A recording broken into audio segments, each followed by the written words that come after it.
শামীম হাসান আপনাকে যুক্ত করেছে, আনমিউট করে বলুন। সালামু আলাইকুম। জি ভাই, শোনা যাচ্ছে, বলুন। হ্যাঁ, ভাই আমি আপনাদের লাইভ দেখতেছি আধা ঘন্টার একটু বেশি। তো আচ্ছা। এখানে ২ টা বিষয় লক্ষ্য করলাম যে তাকবীর নিয়ে মুজাদ্দিদি আর আরেকজন মুফতি এরা কমেন্ট করলো। তারপর এতক্ষণ তো মুজাদ্দিদি সাহেব তো আলোচনায় ছিল, অনেকক্ষণ শুনলাম। তো যেটা এগুলো হাদিস থেকে রেফারেন্স দিল যে মুফতি একজন কমেন্ট করছে যে আল্লাহর বিধানের পরিবর্তন নাই, তবে দোয়া দুরূদ পড়ে সেটা তাকদীর পরিবর্তন করা যায়। আর যেই ওই যে মুজাদ্দিদি ভাই যেই বলল, সে বলতেছে যে আল্লাহর মানে বিধান দেয় তারপর আবার পরিবর্তন করে নেয়। তো উনি সম্ভবত সূরা বাকারার ১০৬ নম্বর আয়াতটা বলছেন যে রাসূল ভাই, সাল্লাল্লাহু যে আয়াত এটার সাথে তাকদীরের কি সম্পর্ক ভাইয়া, হ্যাঁ, শামীম ভাইয়া? যে ধরেন এই হ্যাঁ, যে সেটা আমি বলতেছি। কিবলা মানে আল্লাহ কিবলা মূলত বলছে যে পরিবর্তন।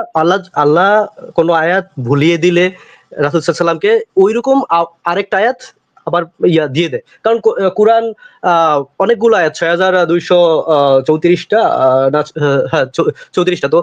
তো এতগুলো আয়াতের বা যে কোনো সময় ১০ টা ২০ টা ৫০ টা আয়াত এরকম অনেক, পুরোটা কোরআন তো রাসূল সাল্লাল্লাহু আলাইহি ওয়াসাল্লামের মুখস্থ ছিল। মানে একটা সময় হয়েছে। কিন্তু যখন মুখস্থ করার সময় তখন দেখা যাচ্ছে ২ একটা আয়াত যদি ভুলে যেত, সেম পরিমাণ আয়াতটাই কিন্তু আল্লাহ আইনা দিত। আর আল্লাহ বলছেন যে আল্লাহর সুন্নতে, আল্লাহর বিধানে, আল্লাহর আইনে, আল্লাহর নিয়মে কোনো পরিবর্তন নাই। আগে যা ছিল তাই। সূরা জুমার ২৩ নম্বর আয়াত, সূরা ফাতির ৪৩ নম্বর আয়াত। আর আল্লাহ বলছেন যে সুন্নাত আল্লাহি, সূরা জুমার ২৩ নম্বর আয়াত। মানে সুন্নাত হলো আল্লাহর। কিন্তু আমরা জানি যে সুন্নত হইল রাসূলের। এরপরে রাসূলের সুন্নত নাম দিয়ে আবু জাহেলদেরকে অনুসরণ করি। তো এই যে মুজাদ্দিদি, মুফতি, মোল্লা মৌলবীরা এরা কিন্তু বলা যায় যে ব্রিটিশদের তৈরি ভাইরাস। মানে কোরআনের পথ থেকে মানে সাধারণ মুসলিমদেরকে দূরে সরাই রাখছে। কারণ মোল্লা মৌলবী এগুলা কিন্তু আগে ছিল না। মাওলানা আল্লাহর উপাধি। আল্লাহ নিজেকেই বলছেন যে মাওলানা হলো আল্লাহ। তো এখন আচ্ছা, তারা নিজেরা বুঝতে এগুলা পারছি। পড়ে। শামীম ভাই, হোল্ড অন, হ্যাঁ, বুঝতে পারছি। আপনি তাহলে হাদিস টাদিস মানেন না, এই তো? হাদিস বলতে আমি যেটা কোরআনের সাথে মিলে সেটা মানি, হুম, আর হুম, হুম, যেটা হুম, কোরআনের বিরুদ্ধে যায় সেটা হুম। মানি না। আর এইখানে আচ্ছা, আপনি কি যেই আপনি কি আপনি কি তাফসীর মানেন? তাফসির যেটা মিলে সেটা মানি, আমি অনেক তাফসির মিল মানি না। আর আচ্ছা, এখানে যেই কোরআনের বিষয়টা, ব্যাখ্যা। হ্যাঁ, যে সূরা ভাইরে, আরাফের ১৫২ নাম্বার। কথা বলতেছি, একটু শুনেন ভাইরে, একটু হ্যাঁ, থামেন, হ্যাঁ, একটু বলেন। শুনেন। কনভারসেশন করতে হ্যাঁ, বলেন। আসছেন, লেকচার দিতে না। কাম ডাউন। কথা যখন বলবো তখন শুনবেন, তারপর রেসপন্স করবেন। এখানে কোনো লেকচার দিতে আসে না। ওই ওই মন মেজাজ ফালাই দেন যে আপনি এখানে এসে দিনের দাওয়াত দিতেছেন বা লেকচার দিতেছেন, এরকম না। আলোচনা করতে আসেন, আচ্ছা, আলোচনা আচ্ছা, করার বলেন। মতো আলোচনা করেন। আপনি যে তাফসীর মানেন, এটা কিসের উপর বেস করে মানেন?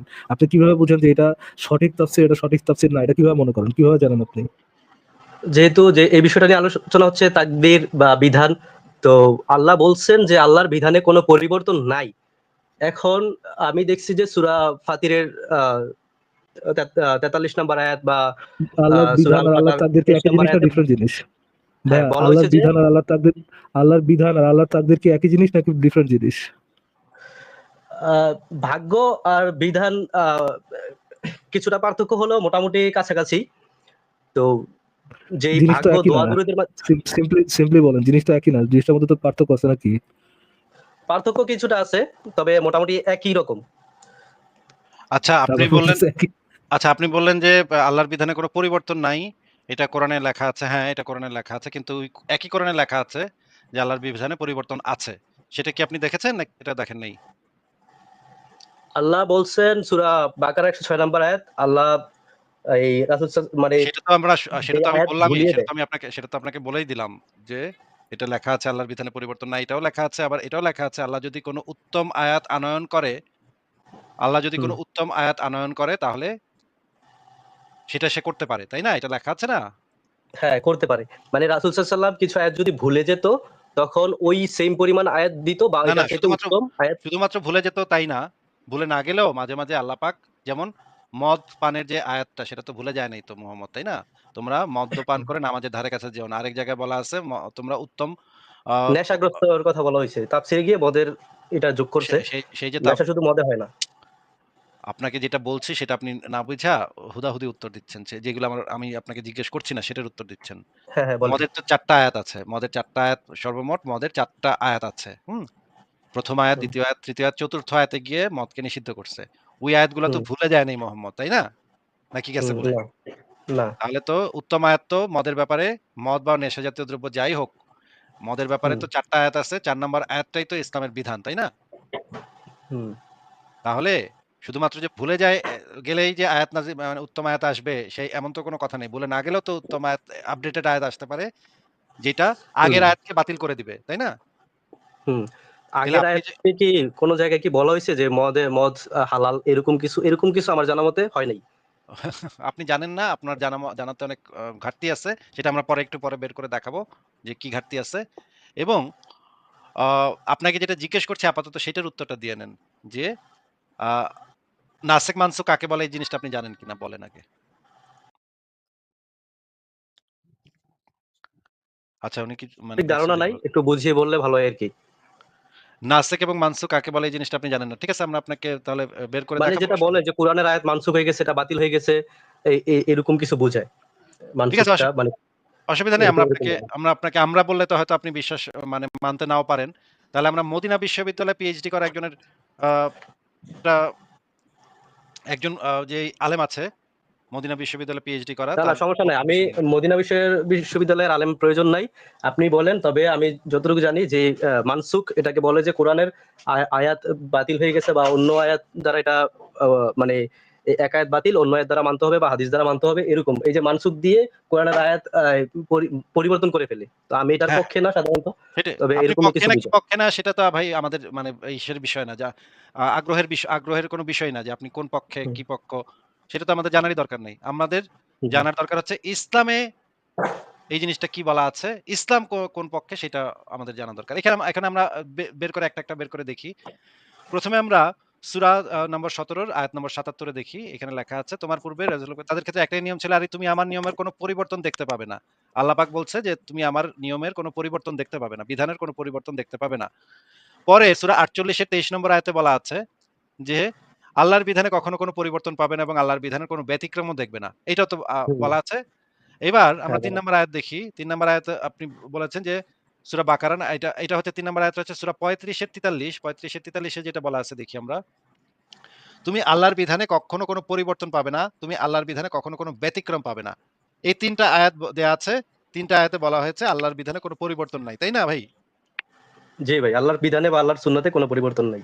আচ্ছা ঠিক আছে। এবার আমরা মদিনা বিশ্ববিদ্যালয়ের অত্যন্ত প্রখ্যাত একজন মানে আলেম মদিনা বিশ্ববিদ্যালয় থেকে পিএইচডি করা এবং বাংলাদেশের কুষ্টিয়া বিশ্ববিদ্যালয়ে উনি ফিকহ ডিপার্টমেন্টের অত্যন্ত গুরুত্বপূর্ণ প্রফেসর ডক্টর আবু বকর জাকারিয়া ওনার বক্তব্যটা শুনি। সাথে আমরা আহমদুল্লাহর বক্তব্য শুনবো না। আগে এটা একটু শোনেন, হ্যাঁ? শোনেন। কোরআনের নাসেখ মানসুখ উনারা তো বেহুদা আয়াতগুলোতে আহলে হাদিসে সুন্নাত ওয়াল বিশ্বাসী। জামাতের আকীদা কি? এবং এই নাসেখ মানসুখ আয়াতগুলো নিয়ে নাস্তিকগণ আচ্ছা কি বললেন ভাই? কি বললেন? আবার বলেন।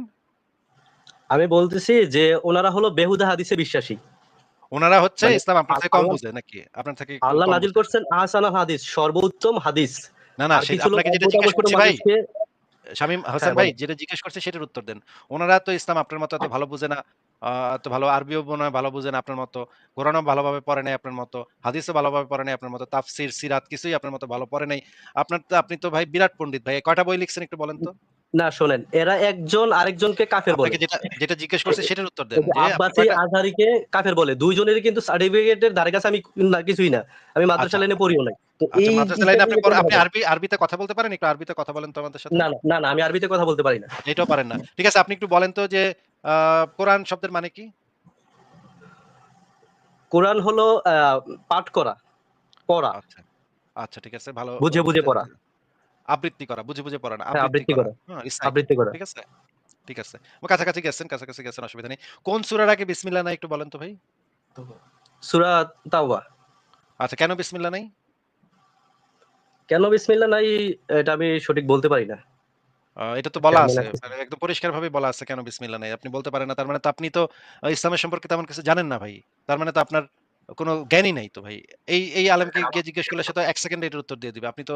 তাইলে আপনি যদি দাবি করেন যে আপনার বক্তব্য মানে আহমদুল্লাহ এবং জাকারিয়া সাহেবের বক্তব্যের থেকেও শোনেন, আমি অথেন্টিক সূরা আমি সূরা তাওবাতে কেন বিসমিল্লাহ নাই এটা জানি না। এর জন্য আমি নাস্তিক বা আচ্ছা কাফের ইমাম আমি ইমাম অমুসলিম হয়ে বুখারীর যাচ্ছি পুরা না। নামটা ইয়ে বলেন। ভাই, ইমাম বুখারীর শামীম পুরা ভাই নামটা বলেন। ছোট কিন্তু একটা কথা শুনুন। দেখেন, শামীম ভাই একটা ছোট কথা শুনুন। দেখেন হ্যাঁ, আপনারা সহি ইসলাম বলতে কোনটা বোঝেন, এটার মধ্যে হাদিস আছে কি হাদিস নাই, এটার বিষয়ে মানে আমাদের সাথে ডিসকাশন করাটা মানে এই বিষয়ে আমার আমার মনে হয় না আমাদের সাথে কথা বলা উচিত আপনাদের। আপনাদের বলা উচিত আপনাদের নিজস্ব আলেমদের সাথে। আপনাদের নিজেদের ফিক্স করা উচিত যে সহিহ ইসলাম আসলে জিনিসটা কি। এখন যদি নাস্তিকদের লাইভে এসে আপনার বুঝাইতে হয়, মানে আপনার বলতে হয় যে ভাই এটা সহি সহিহ ইসলাম ইসলাম না, এটা আপনি সহিহ যদি ইসলাম। বেহুদা হাদিসের রেফারেন্স টেনে এই না এই বলেন, উল্টাপাল্টা লোকদের বে- কথার বেহুদা রেফারেন্স না হাদিস, বলেন হাদিস কি যে হুদা এটা না, সহি হাদিস ইসলাম। কি, মানে হাদিস কি হুদা না ফারাজ ভাই 1 সেকেন্ড। বেহুদা, এইটা কি ফারাজ ভাই নাস্তিকদের সাথে আলোচনা নাকি মুমিনদের নিজেদের মধ্যে আলোচনা? ফারাজ ভাই 1 সেকেন্ড, এরা ফারাজ ভাই 1 এরা সেকেন্ড। মুমিন হতে শামীম যাবে ভাই কেন? 1 সেকেন্ড, শামীম ভাই 1 সেকেন্ড, 1 সেকেন্ড। মানে এই মানে মদিনা বিশ্ববিদ্যালয় থেকে ইসলামের একটা বিষয়ের উপরে পিএইচডি করা ব্যক্তি হচ্ছে বেহুদা।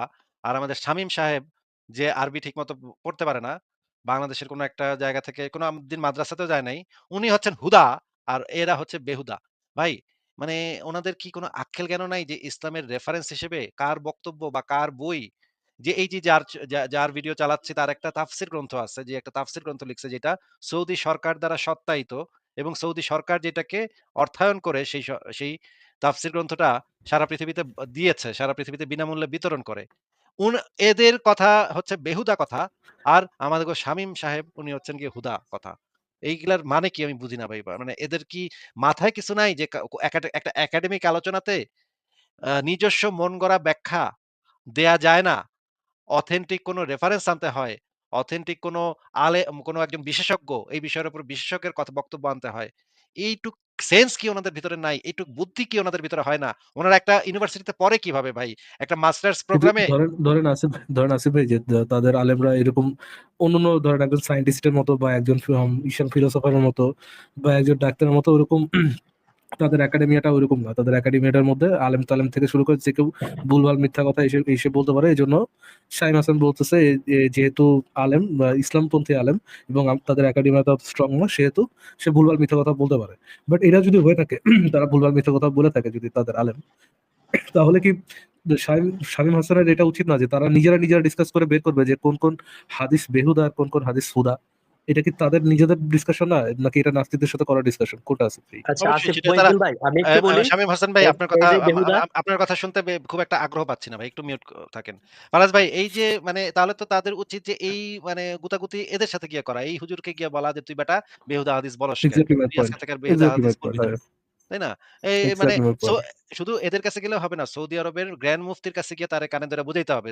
হালার পর তুই বেহুদা হাদিস পড়স, তুই কি যে বুঝোস? তুই কিছুই তুই বুঝোস এত না। বড় মুফতি, তুই এটা বুঝোস না যে তুই যে হাদিস বিশ্বাস করিস সেটা কোরআনের সাথে বিপরীত? আরে ভাই, মোহাম্মদ মোহাম্মদ যখন আয়েশার সাথে, সরি কি জানি ওর নাম, ওই তার ওই যৌনদাসীর নাম যেন কি আসলে, তাই যার সাথে মারিয়া সেক্স কিপ্টিয়া, করতে যায় ধরা গেছিল, মারিয়া মারিয়া কিপ্টিয়া। গিপ্তা, তো যখন নিজের উপর হারাম করে নিল, আবার তো ভাই সেটা ওই হাদিস দ্বারা, মানে হাদিস না সুন্দর মতো আবার সেই মারিয়া গিপ্তার কাছে গেল, কোরআনের আয়াত দ্বারা যেটা ইয়ে করলো, ঠিক আছে ভাই, যেটা কোরআনের আয়াত দ্বারা রহিত করলো সেটাকে হারাম করে নিল নিজের উপর, সেটাকে আবার হাদিস দ্বারা সার্টিফাই করে তার কাছে গেল। না। তো এখানে ভাই সেটা না। এখানে ব্যাপারটা এরকম না ফারাজ ভাই। যাই হোক আপনার মূল পয়েন্ট ঠিক আছে কিন্তু ঘটনাটা আপনি একটু উল্টায় বলতেছেন আরকি।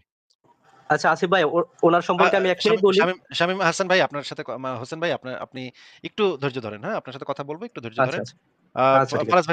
ফারাজ ভাই শেষ করেন। তো ইসে তো দেখা যায় বা কোরআন মানে ইসলামের বিভিন্ন সেন্সে তো দেখা যায় যে হাদিস দ্বারা কোরআনের আয়াতকে ইয়ে করা হয়, হাদিস দ্বারা কোরআনের আয়াতকে টপকায় ফেলা হয়, এরকম তো বেশ কয়েকটা জায়গায় দেখা যায়।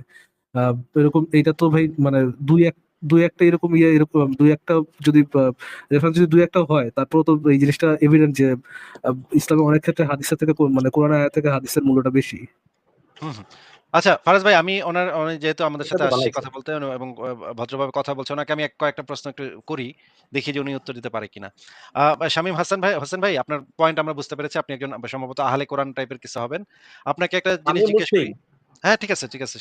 সেটা বলার দরকার নেই। মুসলিম তো অবশ্যই সবাই নিজেকে মুসলিমই মানে এদের ভিতরে সবাই মুসলিমই দাবি করে আহলে কিন্তু কোরআনের কামাকামি নিজেরা করে। মুসলিমই না বলেন না ভাই, এক এক দল এক এটা এক তো দলে নতুন চলে কি? যায় কিন্তু হ্যাঁ, ঠিক আছে। সেটা ঠিক আছে। আপনাকে নিজেকে আমার সবসময় মুসলিম বলে জিজ্ঞাসাটা পরিচয় হচ্ছে দিই। যে আপনি তো ৪ টা বড় মাযহাবের কথা জানেন। অনেকগুলো মাযহাব আছে, ৪ টা বড় মাযহাব আছে। কি নাম বলতে পারেন ভাই? হ্যাঁ বলতে পারবো। বলেন তো হানাফি মাযহাব, মালিকি মাযহাব, শাফি হানাফি মাযহাব এবং মালিকি হামলি হাম্বলি। হ্যাঁ। এই তারপরে ৪ সাফি। মাযহাব ৪ মাযহাব তো ইসলামী আইন শাস্ত্র তৈরি করছে। ফিকাহ যেটাকে বলা হয়। সেটা আইন শাস্ত্র হুম তৈরি এটা করছে, তাই সত্য। না? হুম ফিকাহ প্রণয়ন করছে।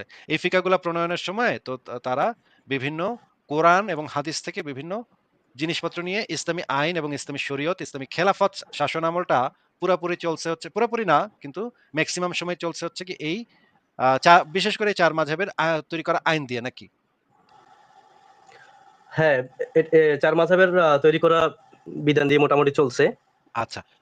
আপনি বাড়তি কথা বলেন না, হ্যাঁ? যেটা জিজ্ঞেস করতেছি শুধু সেটা উত্তর দিয়েন। তাহলে এই যে 1450 বছর ধরে ইসলামী শরীয়তের যে আইন, খিলাফতের যে আইন, ইসলামী শাসনতন্ত্রের যে আইন, এই আইনগুলা চলছে কোরআন এবং হাদিসের উপর ভিত্তি করে, তাই না? কোরআন থেকে ওইটা আপনি মানেন কি হাদিসকে মানেন না? প্রাধান্য ওইটা দিচ্ছে আপনি বেশি ওইটা আপনি মেক্সিমাম মানেন মানুষ। কি মানেন না? ওইটা আপনি মানেন কি মানেন না সেটা তো আপনাকে জিজ্ঞেস করি নাই। আপনাকে জিজ্ঞেস করেছি যে 1450 বছর ধরে তো ইমাম আবু হানিফা, ইমাম মালেক, ইমাম শাফি, ইমাম আহমদ ইবনে হাম্বল এরা ৪ জনই তো কোরআন হাদিসের উপর ভিত্তি করে বিভিন্ন আইন কানুন প্রণয়ন করছে, তাই না? এবং তাদের যে ছাত্ররা ছিল তারাও তো কোরআন এবং হাদিসকে মান্য করে এই আইনগুলা তৈরি করছে নাকি? হ্যাঁ, করছে, তারা হাদিসকে প্রাধান্য এরা দিচ্ছে বেশি এরা তো কোরআন এরা থেকে। তো সবাই হ্যাঁ, হ্যাঁ, এরা তো সবাই বেহুদা ইমাম, ইসলামের বেহুদা ইমাম, ৪ ইমাম, ৪ মাযহাবের ৪ ইমামই হচ্ছে বেহুদা ইমাম। সবাইকে আমি কারণ বেহুদা ইমাম বলতেছি না।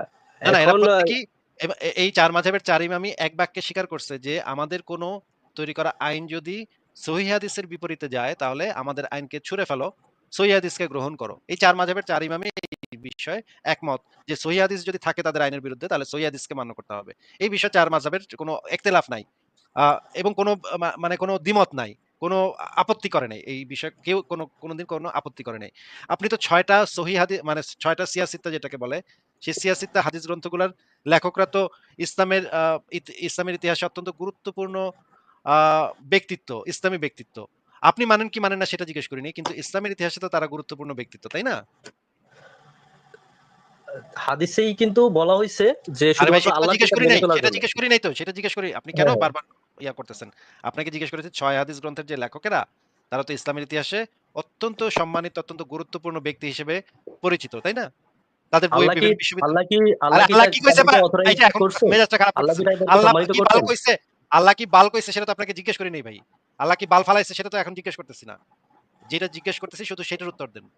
এই ৬ জন হাদিস গ্রন্থের লেখক তো ইসলামের ইতিহাসে সম্মানিত গুরুত্বপূর্ণ আলেম, তাই না? ইসলামিক স্কলার নাকি? হ্যাঁ, এরা ইসলামিক স্কলার। এবং এই তাদের লিখিত গ্রন্থগুলো এবং তাদের লিখিত গ্রন্থের ব্যাখ্যা গ্রন্থও তো লেখা হইছে হাজারে, হাজারে। যেমন ধরেন হাদিসের বড়, বড় মুহাদ্দিস ইবনু হাজার আসকালানি, আল্লামা নাসিরুদ্দিন আলবানী, এই টাইপের বড়, বড় যারা মুহাদ্দিস আছে, তারা তো এই হাদিস গ্রন্থের পাতা খন্ডের পর খন্ড হাদিস গ্রন্থের ব্যাখ্যা লিখছে, তাই না? হ্যাঁ, লিখছে। তারাও তো ইসলামের ইতিহাসে গুরুত্বপূর্ণ নাকি? হ্যাঁ, গুরুত্বপূর্ণ। এবং পৃথিবীর বিভিন্ন ইসলামী বিশ্ববিদ্যালয় এই বইগুলাকে তো পাঠ্যপুস্তক হিসেবে মানে মেইন টেক্সট বুক হিসেবে পড়া হয়, সেগুলা পইড়া মানুষজন পাশ করে, পাশ করে আলেম হয়। এবং ইসলামী শাসন ব্যবস্থা তো এই বইগুলোর উপর ভিত্তি করে চালু আছে এখনো পৃথিবীর বিভিন্ন দেশে, আফগানিস্তানে এবং অন্যান্য যে সমস্ত দেশে ইসলামী শাসন আছে এবং পাকিস্তানেও কিছু, কিছু ইসলামী আইন আছে। এই আইনগুলা তো এদের উপর ভিত্তি করেই চালু হইছে, তাই না? চালু হইছে ঠিক আছে, কিন্তু আইন কে দিবে? বিধান দেওয়ার সেটা ক্ষমতা তো রাখে একমাত্র আল্লাহ। সেটা তো আপনাকে জিজ্ঞেস করি নাই। সেটা আপনাকে এই মুহূর্তে জিজ্ঞাসা না। এখন আপনি বলতেছেন যে এরা কেউই এই যে ৪ মাযহাবের ৪ ইমাম, ৬ হাদিস গ্রন্থের লেখক, হাদিস গ্রন্থের যে এত বড়, বড় ইমাম নববী, ইমাম আ আম আ মানে এত বড়, বড় ইমামরা এরা কেউ আপনার মতো ভালো কোরআনটাকে বুঝতে পারে নাই। আপনি কোরআনটাকে এদের থেকে বেটার বুঝছেন। কিন্তু এরা বেশিরভাগ মানুষই আরবি ভাষাভাষী, আরবি ভাষার উপরে প্রচন্ড দক্ষতা থাকার পরেও তারা কোরআনটাকে বুঝতে পারল না। কিন্তু আপনি সেটা বুঝতে পারছেন যে কোরআনটা পইড়া যে এই হাদিসগুলা বেহুদা, এই হাদিসগুলা মানার কোনো কারণ নেই। এটা তো আপনি বুঝতে পারছেন, তাই না ভাই? আচ্ছা আসিফ ভাই, সূরা যেটা জিজ্ঞেস আ করতেছি না, তাওবা আপনাকে ৯৭ নম্বর আয়াত। রেফারেন্স তো চাচ্ছি না এখন। এখন আপনাকে হুম। যেটা আপনার আন্ডারস্ট্যান্ডিং যেটা সেটা বলেন যে আপনি এই সমস্ত ইসলামী বিশ্ববিদ্যালয়, মদিনা বিশ্ববিদ্যালয়, আল আজহার বিশ্ববিদ্যালয় এগুলার যে এত হাজার, হাজার বছরের যে পড়ালেখা, হাজার বছরের যে গবেষণা, হাজার বছরের যে একাডেমিক আলোচনা, এইগুলা ওরা হুদাহুদি করছে, বেহুদা করছে, এগুলোর তো কোনো মূল্যই নাই, তাই না? আপনার মতে নাকি? এরা তো একেকজন একেক দলে চলে গেছে, দলের দলে বিপক্ষে গেছে কথা নাকি বলতে চায় দলে না। গেছে নাকি সেটা জিজ্ঞেস করতেছি না। এই পুরা তাদের কাজকর্ম তো বেহুদা গেছে। কারণ এরা তো হাদিস মানছে। হাদিস হ্যাঁ, মানলে তো বেহুদাই তো। বেহুদা। কোরআনের সাথে না মিললে তো বেহুদাই চলে যাবে। হয়তো সেটাই তাদের জিজ্ঞেস উদ্দেশ্য করছি। ভালো ছিল। ইমাম সেটাই জিজ্ঞেস করছি। বুখারী, মুসলিম তারা সেটাই হয়তো জিজ্ঞেস ভালো ছিল। করছি। কিন্তু তাদের নামে পরে উল্টাপাল্টা লেখা হইছে। এমনও আরে হইতে ভাই পারে। সেটাই জিজ্ঞেস করছি তো। ভাই এত উত্তেজিত হন কেন? সেটাই জিজ্ঞেস করছি। তাহলে আপনার কি উচিত না এখন পৃথিবীর বড়, বড় বিশ্ববিদ্যালয়গুলাতে গিয়ে সেখানকার বড়, বড় প্রফেসরদেরকে গিয়ে আপনার যে সহি বুঝটা আছে, কোরআনের যে সহি সত্যিকার আল্লাহ যেটা আসলে সত্যি বুঝাইতে চাইছিল, যেটা কেউ বুঝে নাই ১৪৫০ বছরে কেউ বুঝে নাই, সবাই ভুলভাল কইরা ভুলভাল আইন তৈরি করছে। ভুলভাল মানুষ মানে মুরতাদদেরকে কতল করছে। ওই হাদিসের উপর ভিত্তি করে মুরতাদদেরকে হাজার, হাজার মুরতাদ কতল করছে। দেখেন মানে হ্যাঁ, আল্লাহ তো এই আল্লাহ বিধান দেয় নাই। হ্যাঁ, আল্লাহ হাদিসের তো উপরে বিধান ভিত্তি করে এটা কি আমি এগুলা তো আপনার করছে। সাথে একমত ভাই। আমি তো আপনার সাথে একমত হইছি ভাই। আপনি আমার কথার বিরোধিতা করেন না। আমি তো আপনার সাথে একমত। তাইলে ভাই আগে গিয়া আল্লাহর রাস্তায় ওই যে মদিনা হুম। বিশ্ববিদ্যালয় এবং আল আজহার বিশ্ববিদ্যালয়ে গিয়া গিয়া ওদেরকে এই জিনিসটা বুঝান, মুরতাদদেরকে হত্যা করা বন্ধ করতে কন। তাইলে শরীয়তের আইনটা পরিবর্তন করতে কন। আমরা তো মুরতাদ হত্যা করছি না ভাই। আমাদেরকে এগুলা বুঝায় লাভ কি? আপনার উচিত হবে সৌদি আরবে চলে যাওয়া, সেখানকার গ্র্যান্ড মুফতি এবং শরিয়া কাউন্সিলের সামনে গিয়ে তাদেরকে বুঝায় বলা যে, "হালার বেটারা তোরা কিছু বুঝোস না, কোরআনই বুঝোস নাই তোরা। আমার থেকে আয় বুঝ। আমি কত বড় পণ্ডিত আইছি বাংলাদেশ থেকে। আরবি বুঝি না কিন্তু আমি কোরআন ভালো বুঝতে পারলাইছি।" এইটা আপনি তাদেরকে গিয়ে বুঝান ভাই। তাইলে তো আমাদের ভাই জীবনটা বাঁচে, আমরা বাইচে থাকতে পারি। দেখেন আপনাদের যে দিনী ভাইয়েরা আমাদের কল্লা কাটতে চায়। আমরা তো এখানে একটা কথা আছে। আল্লাহ বলছেন সূরা বাকারা 18 নম্বর আয়াত, সুম্মুম বুকমুন উমিয়ুন ফাহুম লা ইয়ারজিউন। তারা বধির, মুখ এবং অন্ধ, সুতরাং সঠিক পথে এই ফিরবে না। জিনিসগুলা ভাই আবারও যারা কেন দেখেও আমাদেরকে দেখতে কেন পারে না। বলতেছেন? আমাদেরকে কেন বলতেছেন এগুলা? এগুলা আপনি আপনার আপনি দিনই তো আপনি তো তাদের রেফারেন্স দিচ্ছেন। আমরা তো যে ইসলামের রেফারেন্স তারা দিচ্ছি। সঠিক দিচ্ছে। আপনি তো তাদেরকে গিয়া বুঝাইলে তো তাদের রেফারেন্স গুলা ইনভ্যালিড হয়ে যাবে। তখন তারা আপনাকে মনে করেন গ্র্যান্ড আল মুফতি বানায় দিল সৌদি আরবের। মনে আল্লাহ করেন তো আপনাকে বলছে যে ভাই আরবের কথাটা শুনেন, লোকেরা। কথাটা শুনেন, হ্যাঁ, কথাটা বলেন। শুনেন। মনে করেন শামীম হোসেন বাংলাদেশের একজন লোককে সৌদি আরবের গ্র্যান্ড মুফতি এবং শরিয়া কাউন্সিলের প্রদান করে দিল। তারা বোঝার পরে, হ্যাঁ? তাদেরকে যখন আপনি বুঝায় বলবেন বিষয়টা, তারা নিশ্চয়ই মানে ইমানদার মানুষ কিন্তু ভুল পথে চলে গেছে। বুঝতে একটু ভুল করছে। না হয় আপনি তাদেরকে একটু মানে কানমালা দিয়ে একটু বুঝায় দিলেন যে ইমাম মানে বিন বাজ এদিকে আসো বাবা। তুমি তো ইসলাম বুঝো না কিছু। তো এই নাও কোরআনের এই আয়াত আমার থেকে বুঝালো। তো আপনি না হয় বিন বাজকে বুঝাইলেন। শায়েখ সালেহ আল উসাইমিন তো মরে গেছে, বিন বাজও তো মরে গেছে। কিন্তু এখন যারা জীবিত আছে তাদেরকে গিয়ে বুঝাই দিলেন। তারা বোঝার পরে আপনাকে সৌদি আরবের গ্র্যান্ড মুফতি করে দিল। গ্র্যান্ড মুফতি করে দেওয়ার পরে তখন আপনি আইন চালু করলেন যে নাস্তিকদেরকে আর কতল করা যাবে না। তখন তো ভাই আমরা আপনার সাথে এই বিষয় নিয়ে তর্ক করব যে কোরআনের কোন আয়াতে কি আছে, তখন আপনি ব্যাখ্যা বিশ্লেষণ আমাদেরকে দিয়েন। তখন আমরা আপনার সাথে কথা বলব এই বিষয়ে। আগে গিয়ে আপনার দিনী ভাইকে গিয়ে বুঝায় আইনগুলা পরিবর্তন করে তারপর আসতে হবে। ঠিক আছে ভাই? না, না, এখন যেটা হচ্ছে যে আল্লাহর ইসলাম একটা, আর ওই যে সেটা মোল্লা তো সেই মুফতিদের জিনিসটাই আপনি বানানো সৌদি আরবে ইসলাম তো সেটাই আপনি আরেকটা। তো এটাই তো সেটাই আপনি বলতেছে এই আপনাকে মোল্লা আসিফ ভাই, মৌলবীদের আসিফ ভাই বানানো আপনাকে, ইসলামকে দিয়ে আপনি কেন শামীম ভাই, আল্লাহকে গালি দিচ্ছেন? আরে ভাই শামীম ভাই, সেটা তো দায়িত্ব আপনার না, যে আল্লাহর ইসলামকে আপনার মোল্লারা চেঞ্জ করে ফেলেছে, দায়িত্ব তো আপনাদের যারা বিশ্বাস করেন। আমরা তো বিশ্বাস করি না, কিন্তু আমাদের উপরে সেই আইনগুলো তো অ্যাপ্লাই হচ্ছে না। সেই নিয়ম মানে যারা লোকদেরকে বোঝায় যে মুরতাদকে হত্যা করতে হবে, শরিয়া কায়েম করতে হবে, এরা কাটতে হবে, ওরা কাটতে হবে, এগুলো প্রচার করছে না করে, তো দেশের মধ্যে পুরো বিশ্বের মধ্যে অ্যাট্রোসিটি করতেছে আপনার দিদি ভাইরা।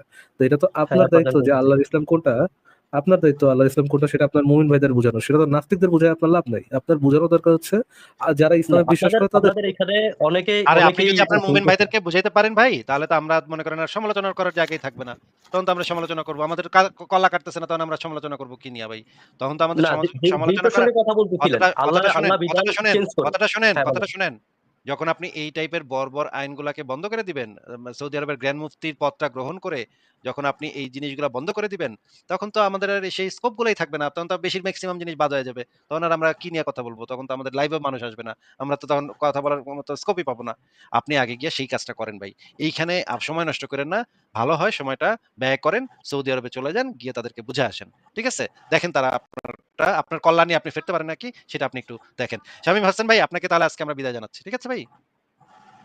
ভাই, আমাকে তো বলতেই সুযোগ দিলেন না। না আপনি আপনার বলার জায়গাটা ওই জায়গায় ভাই। এখানে তো আপনার বলার আপনি কি জায়গা আবার না। আপনাকে ধরাই দিলাম ভাই, হ্যাঁ, আপনার বলার জায়গাটা কোথায়? আপনার বলার জায়গাটা হচ্ছে যে আপনি মুমিনদের আপনি লাইভে যান, যার মুমিনদের রেফারেন্স লাইভে যান। দিচ্ছেন, হ্যাঁ ঠিক আছে, আপনিও জানেন সে আরে ভাই, সঠিক পথে নাই, এ আমিও ভাই, জানি সঠিক পথে নাই, সারা রাত কিন্তু সারা রাত আপনাকে ইয়ে পড়ানোর পর সীতাকার বাপ যদি বলেন, রামায়ণ পড়ানোর পরে সকালবেলা উঠে বলেন সীতাকার বাপ কেমন হবে? আপনারা না, বললাম কি, আপনারা বললাম যে আপনি, আমাকে তো দুই একটা আপনার কথা বলার সুযোগ দিবেন, তাই না? এখন ঠিক আছে, আপনার কথা এই বলার আপনাদের দুইটা জায়গা তো কথা কথা এটা তো না রে অবশ্যই, ভাই। তারপর আমি দুই একটা কথা বলতে চাচ্ছি। দুইটা কথা দয়া করে সৌদি আরবে গিয়ে গ্র্যান্ড মুফতির পদটা গ্রহণ করে তারপরে দুইটা কথা বলেন। দুইটা না ৪ টা কথাই বলেন। না, ওইখানে গিয়ে এখানে বলেন ভাই। এখানে ভাই আল্লাহর আর না, কথা। আর না। ঠিক আছে ভাই বিদায় জানাচ্ছি। ভালো থাকেন। এই মানে কোথায় কি কথা বলতে হবে এইটুকু যদি সেন্স না থাকে আপনাদের তাহলে কেমনে ভাই? ফারাজ ভাই আমি তো তাইলে সময় প্রায় শেষ হয়ে শেষ গেছে। শেষ করে দেন আসিফ ভাই, শেষ করে দেন, আমার আচ্ছা শেষ শরীর একজন ভালো না আসিফ ভাই। ও আচ্ছা। হ্যাঁ, শেষ তাহলে শেষ শেষ একজনকে যুক্ত করি শেষ নাকি? শেষ শেষ শেষ। ঠিক আছে তাহলে দেখি শেষ একজন। আ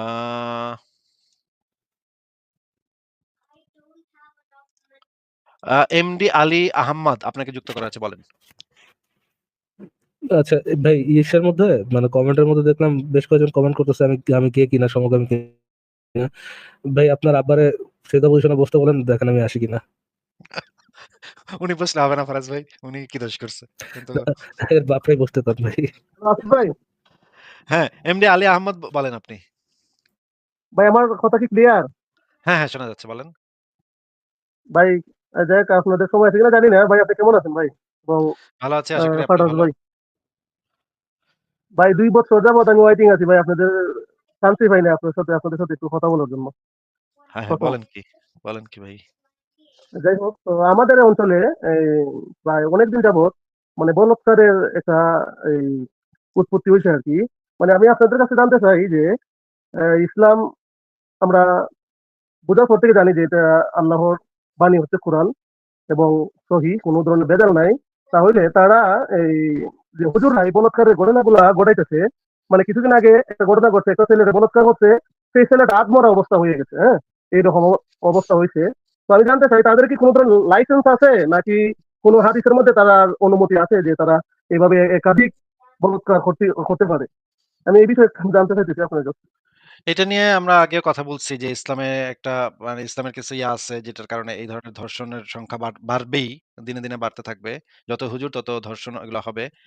কিন্তু এটা নিয়ে কথা বলতে গেলে তো অনেক রেফারেন্স বের করতে হবে এবং অনেক সময় লেগে যাবে। আজকে তো একদম শেষ সময়ে আপনি আসছেন ভাই। আপনি নেক্সট লাইভে আগে একটু যুক্ত হয়েন, তখন আমরা এটা নিয়ে কথা বলব তাহলে। অবশ্যই, অবশ্যই ভাই, আমি অপেক্ষা রইলাম। আসলে আমি বিলিভ করতে পারতেছি না যে আমি আপনার সাথে কথা বলার সুযোগ কোনোদিন হইব কিনা। আসলে সত্যি কথা। খুবই ভালো লাগছে আপনার আসলে সাথে আমি কথা অনেক বলে। কথা বললাম কিন্তু নেক্সট আমি দিন নিজে আমরা আরো নিজে অনেক বিস্তারিত আলোচনা করব। আমি প্রাউড ফিল করতেছি যে আসলে আমি আসিফ ভাইয়ের সাথে যে আমি আসলে আলোচনা করতে পারতেছি। আমি এটাই অনেক ব্যাপার স্যাপার এটা আছে। যাই হোক, সমস্যা নাই। যেহেতু অনেকক্ষণ থেকে আপনি লাইভ করতেছেন, আমি নেক্সট একদিন আমি আপনাদের সাথে যুক্ত হইব ইনশাল্লাহ। তো ভালো থাকবেন ভাই, কেমন? এবং ঠিক আছে ফরহাদ ভাই, ভাই আপনি ভালো থাকবেন। হ্যাঁ, অবশ্যই। শুভরাত্রি আপনাকে। তাহলে বিদায় জানাই আজকে। ঠিক আছে তাহলে ফারাজ ভাই, আজকে আমরা লাইভটা শেষই করে দিই। সবাইকে অনেক ধন্যবাদ। ফারাজ ভাই আপনি বিদায় নিয়ে নেন তাইলে। গুড নাইট আসিফ ভাই। Good night. সবাই ভালো থাকবেন। Take care. Good night. সবাইকে অনেক ধন্যবাদ লাইভটা দেখার জন্য।